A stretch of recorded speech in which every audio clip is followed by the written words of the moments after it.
వచ్చి జ్యోతిలోకి ప్రవేశించి ఏం చెయ్యాలి? కీటాపతంగా మశకాశ్చ వృక్షా జలే స్థలే ఏ నివసంతి జీవా దృష్ట్వా ప్రదీపం నచ జన్మభాగినః. ఈ లోకంలో కీటాహ అనేకమైనటువంటి పురుగులున్నాయి, పతంగాహ రెక్కలు కలిగినటువంటి పురుగులున్నాయి. అలాగే జలే స్థలే ఏ నివసంతి జీవాహ అవి నీటిలో ఉంటాయి, భూమి మీద ఉంటాయి.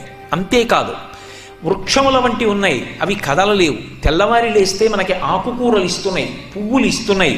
కిరణజన్య సంయోగ క్రియ ద్వారా సూర్యభగవానుడి నుంచి పొందినటువంటి శక్తితో పత్రహరితాన్ని తయారు చేసుకుని ఆకులలో ఆకుపచ్చతనాన్ని నింపుకుని దాని ద్వారా మనకి ఆహారాన్ని సమకూరుస్తున్నాయి. అయినా ఆ చెట్లకి తమకి తాము ఉపకారం చేసుకోగలిగినటువంటి శక్తి లేదు. అటువంటి చెట్లు అనుగ్రహింపబడుగాక.